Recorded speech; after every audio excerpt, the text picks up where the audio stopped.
t'offrir tout ce que je suis, te remettre toute ma vie. C'est une offrande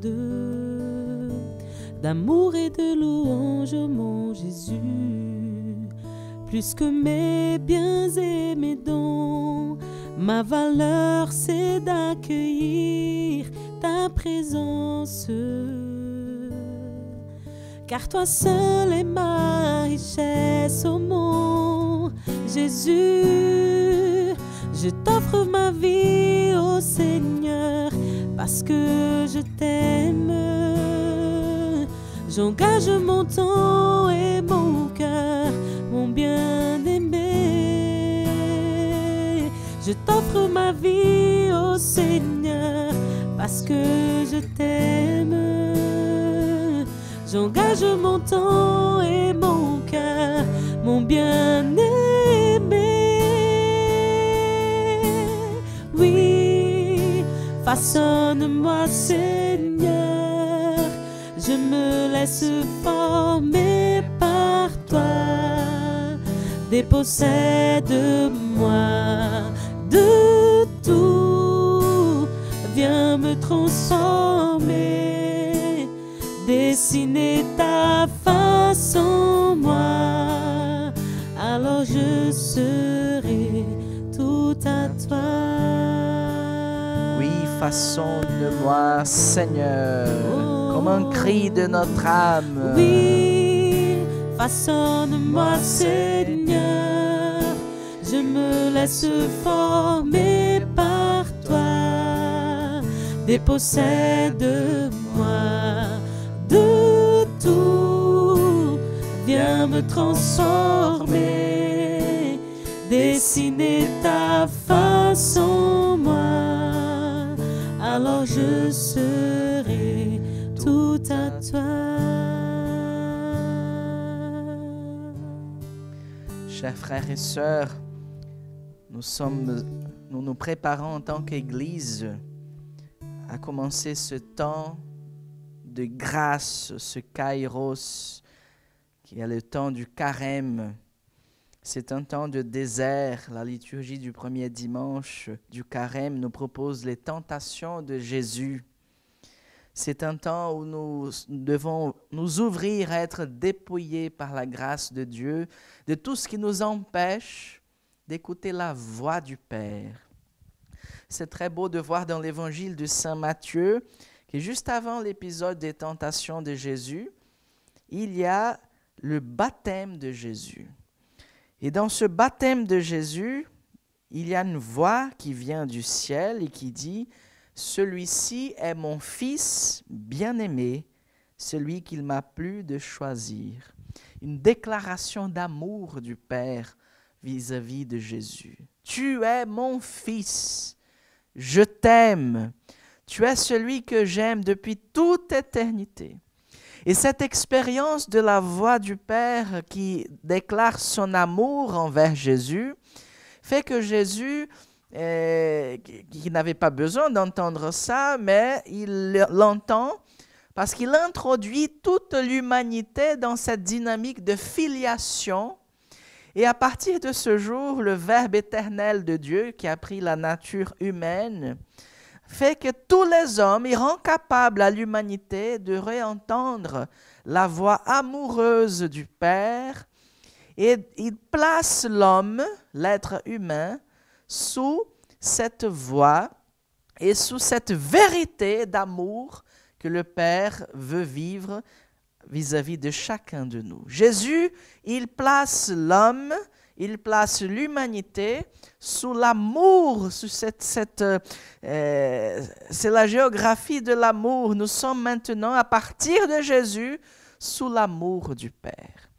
Et ensuite, nous dit l'évangéliste, que Jésus fut conduit par l'Esprit Saint, au désert pour être tenté par le diable. Pourquoi? Jésus, tout ce que nous disent les pères de l'Église, ce qui n'est pas assumé ne peut pas être sauvé. Alors Jésus, tout ce qu'il vient assumer, il assume aussi un événement qui fait partie de la vie de tous les hommes, Ça veut dire nous sommes tentés parce que nous avons une nature qui a été blessée par le péché. Donc Jésus, il vient à ce moment-là et il nous introduit dans une dynamique de victoire. Jésus prend avec lui l'humanité et à partir de ce jour, inspiré par l'Esprit, il va affronter le mal qui existe, le démon qui vient tenter. Saint Jean de la Croix parlera des 3 ennemis de l'âme. L'esprit du monde, la mentalité du monde qui nie l'Évangile, notre chair blessée, notre nature blessée, et l'ennemi, le démon, qui est très redoutable si nous ne sommes pas sous cette mouvance de l'amour de Dieu, de la voix du Père. Donc le temps du carême, c'est un temps où nous allons dans le désert. Le désert, c'est un lieu où il n'y a pas de... C'est très dépouillé. Donc le désert ici symbolise cette attitude spirituelle que nous devons avoir en ce temps. Nous devons nous laisser dépouiller pour un combat. Car si nous sommes trop chargés de choses, nous n'allons pas nous rendre compte de ce que nous devons affronter d'abord dans notre cœur et aussi dans notre vie et dans notre vie spirituelle. Si nous sommes trop chargés des préoccupations, des compensations même, si nous sommes trop distraits par les choses, alors nous ne sommes plus dans cet endroit, dans le désert. Dans l'Ancien Testament, nous voyons que le désert était le lieu des manifestations, des théophanies, les manifestations de Dieu qui se révélaient à son peuple. Mais si nous sommes trop chargés, si nous sommes trop distraits, nous assumons une posture de quelqu'un qui n'est pas dépouillé, donc qui est encombré de choses et qui ne peut pas faire attention à la réalité spirituelle devant laquelle tout se joue dans notre vie. L'homme, il a une telle dignité qu'il n'est pas seulement de la chair, de la matière, il est un être spirituel aussi. Mais si nous négligeons cette réalité spirituelle que nous vivons et dans laquelle nous avons été créés, alors nous sommes abaissés à une condition purement animale.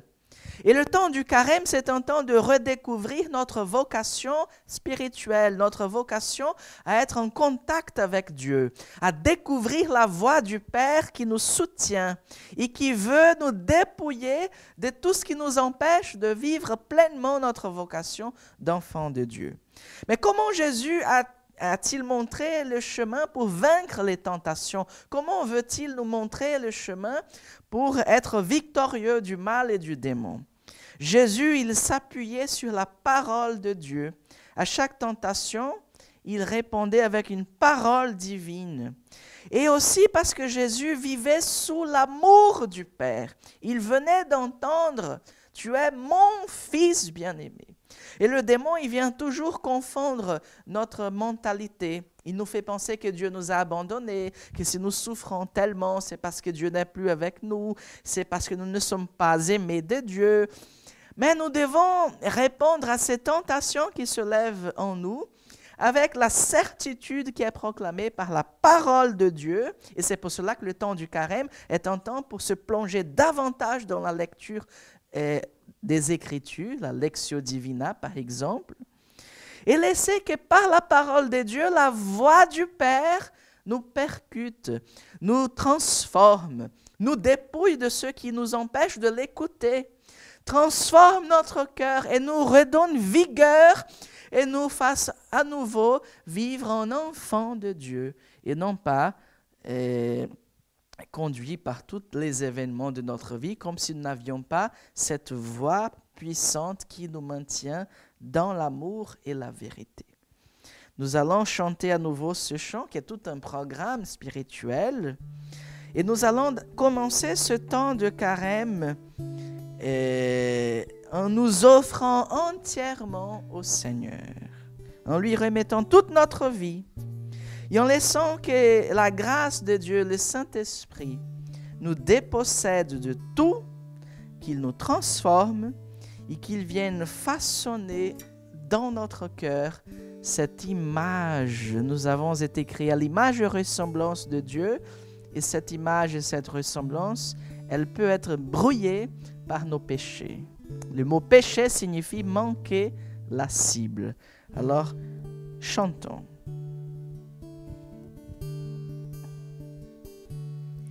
T'offrir tout ce que je suis, te remettre toute ma vie, c'est une offrande d'amour et de louange, ô mon Jésus. Plus que mes biens et mes dons, ma valeur c'est d'accueillir ta présence. Car toi seul est ma richesse, ô mon Jésus. Je t'offre ma vie, ô Seigneur. Parce que je t'aime. J'engage mon temps et mon cœur. J'engage mon temps et mon cœur. Tout ce que je suis. Je t'offre ma vie, ô Seigneur. Parce que je t'aime. J'engage mon temps et mon cœur, mon bien-aimé. Mon cœur, mon bien-aimé. Oui, façonne-moi, Seigneur. Oui, façonne-moi, Seigneur. Je me laisse former par toi. Dépossède-moi de tout. Viens me transformer. Dessiner ta face en moi. Alors je serai tout à toi. Viens, Seigneur Jésus, réaliser cette œuvre en ce temps de grâce qui commence. Viens, dépossède-nous de tout ce qui nous empêche d'accueillir ton amour et ta vérité sur nous. Oui, façonne-moi, Seigneur. Oui, façonne-moi, Seigneur. Je me laisse former par toi. Dépossède-moi de tout. Viens me transformer. Dessiner ta face en moi. Alors je serai tout à toi.